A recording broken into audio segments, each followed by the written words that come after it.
हम लोग को 5 मिनट का समय दे दिए। हम लोग उनका दिल से अररिया जिला आज सुभाष चंद्र बोस का जन्म दिवस के दिन के शुभ अवसर पर मैं यही कहना चाहूँगी, सुभाष चंद्र बोस का जन्म 26 जनवरी 1897 में हुआ था।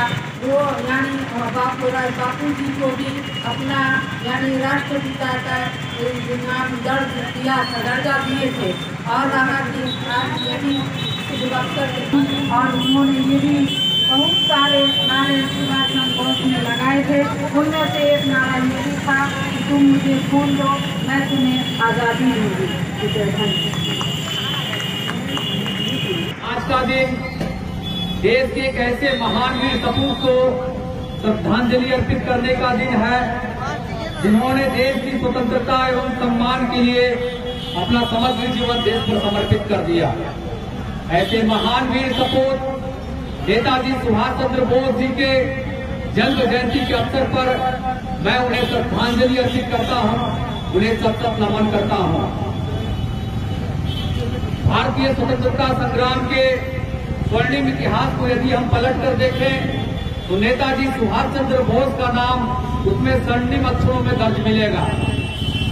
मां भारती के लाडले सपूत, वतन के लिए अपने दिल में अनंत प्रेम रखने वाले नेताजी की झांकी तभी दिख गई जब उन्होंने आईसीएस की परीक्षा उत्तीर्ण करने के बाद सरकारी नौकरी को ठोकर मार देश की आजादी में वे कूद पड़े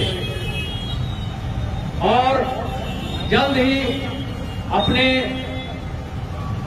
प्रभाव से वे 1938 में कांग्रेस के राष्ट्रीय अध्यक्ष के पद पर सुशोभित हुए, जहां पर महात्मा गांधी के विचारधारा से उनकी विचारधारा टकरा रही थी।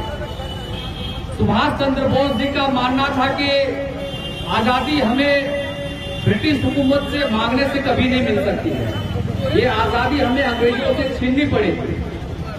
इसके लिए उन्होंने कांग्रेस को छोड़ अपने पार्टी का गठन किया और इसके लिए उन्हें घर में नजरबंद कर दिया गया और 26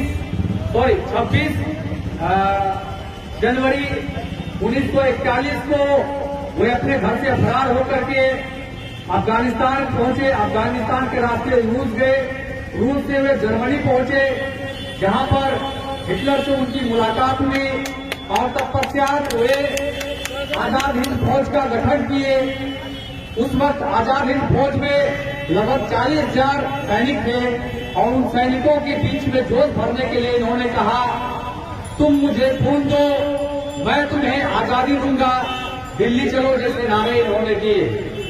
नेताजी अपने जीवन काल में विभिन्न कारणों की आड़ में इनको 11 बार जेल भेजा गया और 1943 से 1945 के बीच में ब्रिटिश हुकूमत को आजाद हिंद फौज ने अनेक मोर्चों पर उनका दांत को खट्टा किया।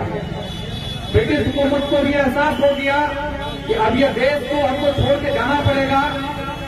दुर्भाग्य है 18 अगस्त 1945 को एक विमान यात्रा के दौरान में वे लापता हो गए। उनकी मृत्यु के विषय में आज भी संशय बना हुआ है। नेताजी की जीवनी, उनके देश प्रेम की भावना हम सबों को जीवन में प्रेरणा देने का कार्य करेगी। आज नेताजी के जन्म जयंती के अवसर पर यहां नगर परिषद परिवार की ओर से मैं सबों का के उपस्थिति के लिए आभार प्रकट करता हूं और इन्हीं चंद शब्दों के साथ अपनी बात को समाप्त करता हूं। ये कहते हुए मुझे बहुत खुशी हो रही है कि 125वें नेताजी के जो जयंती है, भारत सरकार के द्वारा आज ही के दिन को 23 जनवरी को पराक्रम दिवस के तरह मनाने का भारत सरकार के द्वारा स्वीकृति प्राप्त हुई है।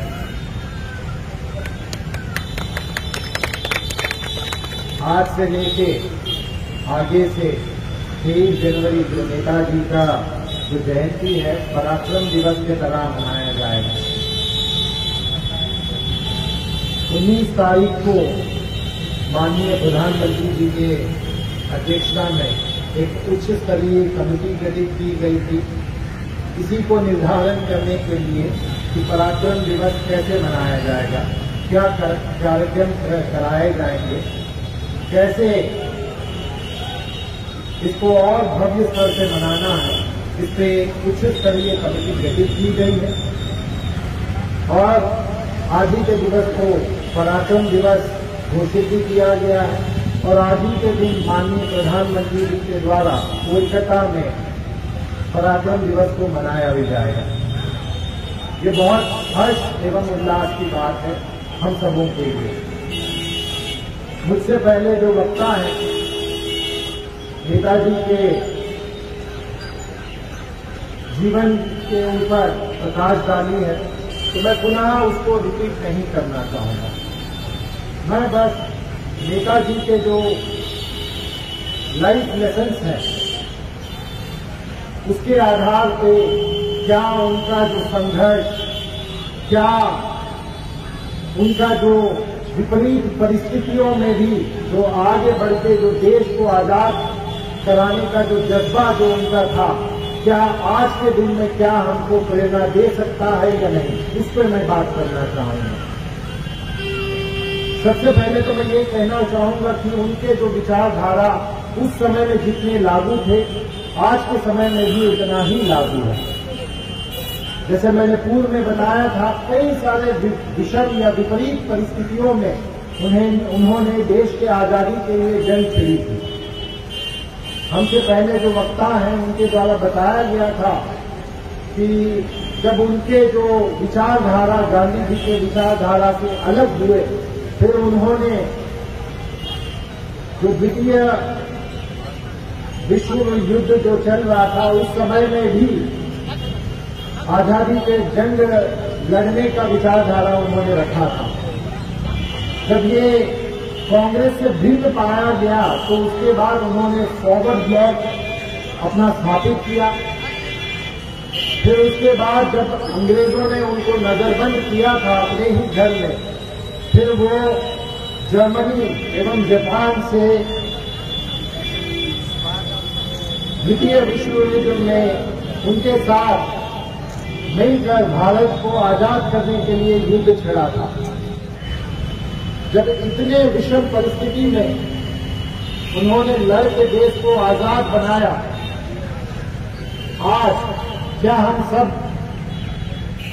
आजाद तो हुए हैं, बट आज भी कई सारे ऐसे चीज हैं जो हम लोगों को जकड़ के रख रहा है, जो हम लोगों को आगे बढ़ने नहीं दे रहा है।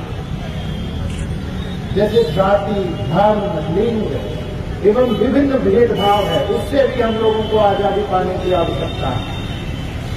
और कई सारे विषम परिस्थितियां हैं, हम समझ रहे हैं, लोग देखे ईश्वर कभी भी नहीं हो सकते हैं, फिर भी हम लोगों को इस भेदभाव से, ये जो हम लोगों को जकड़ के रखा है, इसके आगे हम लोग को बढ़ना है।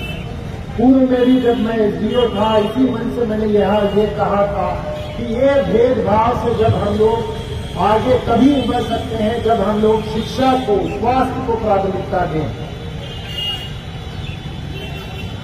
भारत सरकार के द्वारा एवं बिहार सरकार के द्वारा कई सारे ऐसे योजनाएं चल रही हैं जिसके चलते अभी हम लोग बिहार को प्रगतिशील एवं विकासशील रास्ते में हम लोग ले जा रहे हैं।